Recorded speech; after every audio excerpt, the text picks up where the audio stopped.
सस्ते वाले दाल मसाले स्वाद हुआ बेकार। MDH की हल्दी मिर्ची धनिया करे कमाल। ये रंग दे, ये खुशबू दे, ये तीखा, ये कम पड़े। क्या निराला MDH मसाला। आप देखिए एक और बड़ी खबर है। सिंध के जमशोर में लोगों ने निकाली है रैली। नहर परियोजना के विरोध में मशाल रैली निकाली गई।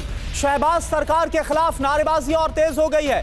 तस्वीरें आप देखिए, नहर परियोजना बंद करने की जो मांग है वो की जा रही है। दो नहरों को निकालने का जो विरोध है वो इस कदर है कि अब एक बार फिर से ये जो मांग है और तेज हो गई है कि अलग सिंध चाहिए पाकिस्तान में। अब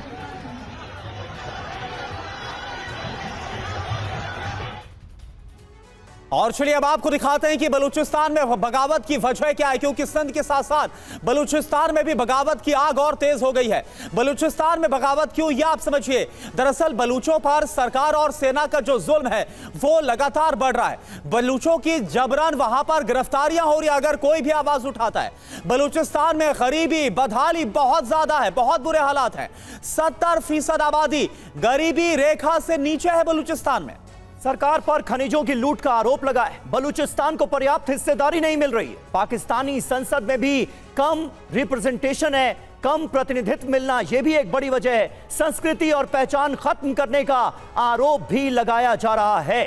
विद्रोही संगठन देखिए कौन कौन से इस वक्त आमादा है विद्रोह पर। Baloch Liberation Army, Baloch Liberation Front, United Baloch Army, Baloch Republican Army, इन सब ने मिलकर धावा बोल दिया है पाकिस्तान की सेना पर। पाकिस्तान की सेना की हालत खराब है इस वक्त। सुमित चौधरी इस वक्त हमारे साथ मौजूद हैं। सुमित, ये विद्रोह, ये बगावत, ये लड़ाई, ये गृह युद्ध किस ओर जाता नजर आ रहा है आपको? देखिए बिल्कुल ये गृह युद्ध खासतौर पे पाकिस्तान के अलगाव या फिर अब पाकिस्तान के छोटे छोटे हिस्सों की तरफ जाता दिख रहा है। और अगर आप समीर देखिए कि पाकिस्तान आर्मी की जिम्मेदारी क्या है, अपने बॉर्डर्स को सिक्योर करना, अपने नेचुरल रिसोर्सेज को सिक्योर करना। पाकिस्तान के खासतौर पर अगर आप इन तीनों चारों प्रांतों को देखिए, बलूचिस्तान की बात कर लीजिए, वजीरिस्तान की बात कर लीजिए, सिंध की बात कर लीजिए, इनमें जो सारे नेचुरल रिसोर्सेज है इनका आकलन है करीबन $6 ट्रिलियन का, जिसको सेफगार्ड करने की जिम्मेदारी पाकिस्तान आर्मी पर है। लेकिन हो क्या रहा है कि पाकिस्तान आर्मी इनकी डीलर बन गई है। पाकिस्तान आर्मी इंटरनेशनल कंपनी से इनकी डील करती है। इनके जनरल्स लगातार ये बताते हैं कि कौन से प्रांत के कितने रिसोर्सेज हम आपको बेच सकते हैं। और अभी इंपॉर्टेंट अगर आप देखिए कि इन तीनों प्रांतों के अंदर पाकिस्तान आर्मी के पास 10 लाख एकड़ से ज्यादा की जमीन पाकिस्तान आर्मी के पास है। यानी वो लगातार उन एरियाज को कंट्रोल करती है। और यही वजह है कि लोगों का आक्रोश पाकिस्तान आर्मी की तरफ ज्यादा बढ़ता जा रहा है, क्योंकि नेचुरल रिसोर्सेज जो आम लोगों को मिलने चाहिए उसका इस्तेमाल पाकिस्तान आर्मी के जनरल अपने लिए करते हैं। और यही वजह है कि अगर आप आंकड़ा देखें, पिछले सिर्फ 6 महीनों का आंकड़ा देख लीजिए, बलूचिस्तान में 400 से ज्यादा कैजुअलिटीज पाकिस्तान आर्मी को झेलनी पड़ी। 100 से ज्यादा कैजुअलिटीज उनको पाकिस्तान अफगानिस्तान बॉर्डर पर झेलनी पड़ी। और ऐसी कैजुअलिटीज उनको मेन एरियाज में यानी सिंध प्रांत के अंदर झेलनी पड़ रही है। और शायद यही वजह है कि पाकिस्तान आर्मी के लिए सबसे बड़ी दिक्कत उन्हीं के अपने गृह आप कह सकते हैं कि क्षेत्र में हो गई है, उनके अपने देश में हो गई है। और ये लगातार लोगों का आक्रोश हर दिन बढ़ता जा रहा है। बिल्कुल, और जो लोग हैं उनके सामने ये जो आक्रोश है, इसके सामने पाकिस्तान की जो आर्मी है वो लगातार कमजोर भी नजर आ रही है। और एक और देखिए बड़ी खबर क्या है, सिंध में बर्बरता का मुद्दा यूएन तक पहुंच गया है। सिंध के मानवाधिकार संगठन ने मुद्दा उठाया है यूएन में। सिंध में बेकसूरों को मारा जा रहा है, यह कहा गया है मानवाधिकार संगठन की तरफ से। सिंध में पाकिस्तानी सेना अत्याचार कर रही है। तो पाकिस्तान के टुकड़े टुकड़े होने की बड़ी वजह पाकिस्तान की आतंक नीति है। देखिए पाकिस्तान में कौन कौन से आतंकी संगठन आज भी फल फूल रहे हैं। आपको बता दें, सबसे पहले नाम आता है लश्कर-ए तैयबा का। इसके अलावा जैश-ए मोहम्मद, लश्कर-ए तैयबा का चीफ हाफिज सईद खुलेआम घूम रहा है। मसूद अजहर जैश का मुखिया, वो भी अभी तक खुलेआम घूम रहा है। हिजबुल मुजाहिदीन, हरकतुल मुजाहिदीन, ये तमाम वो आतंकी संगठन हैं जिन्हें पाला पोसा जा रहा है आतंकी सरजमीन पर पाकिस्तान में।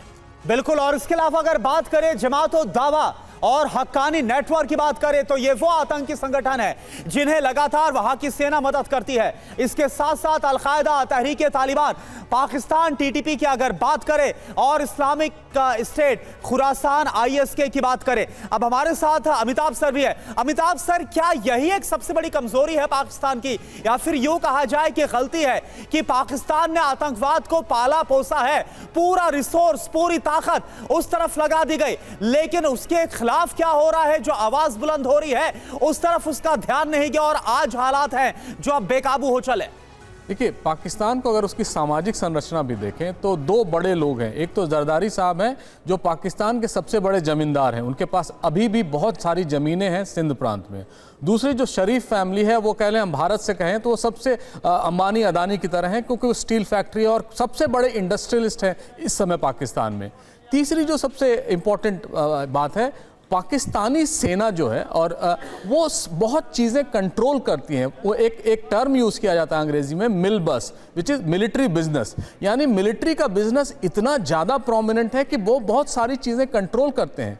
वहाँ के जो लोग हैं, जो ज़मीन से जुड़े लोग हैं, उनके पास रिसोर्सेज नहीं है। बलूचिस्तान उसका सबसे बड़ा उदाहरण है। इतना बड़ा प्रांत है, इतने ज़्यादा रिसोर्सेज हैं, वहाँ सोने के खान हैं, लेकिन वहाँ के रिसोर्सेज को वहाँ के लोगों को दिया नहीं जाता। और बलूचिस्तान में खास करके अगर वो प्रोटेस्ट करते हैं तो डिसअपियरेंसेज हो रही हैं। यूएन तक बात गई है, 3000 लोग आज के डेट में डिसअपियर्ड हैं, उससे ज़्यादा भी हो सकते हैं। तो कहने का मतलब है पूरी तरह पाकिस्तान इस समय एक सामाजिक परिवर्तन नहीं होने के चलते, जैसे भारत ने जमींदारी खत्म कर दी, उन्होंने जमींदारी नहीं खत्म की। तो जितना पॉलिटिकल एलिट, मिलिट्री एलिट और ब्यूरोक्रेटिक एलिट, वो सारे जमींदार हैं, डिप्लोमेट सारे जमींदार हैं जो लोगों को। सही बात है अमिताभ सर, आपने बहुत इंपॉर्टेंट पॉइंट आपने जो है वो हमारे दर्शकों के सामने रखा है। सस्ते वाले दाल मसाले स्वाद हुआ बेकार, एमडीएच की हल्दी मिर्ची धनिया करे कमाल। ये रंग दे, ये खुशबू दे, ये तीखा, ये कम पड़े, क्या निराला एमडीएच मसाला।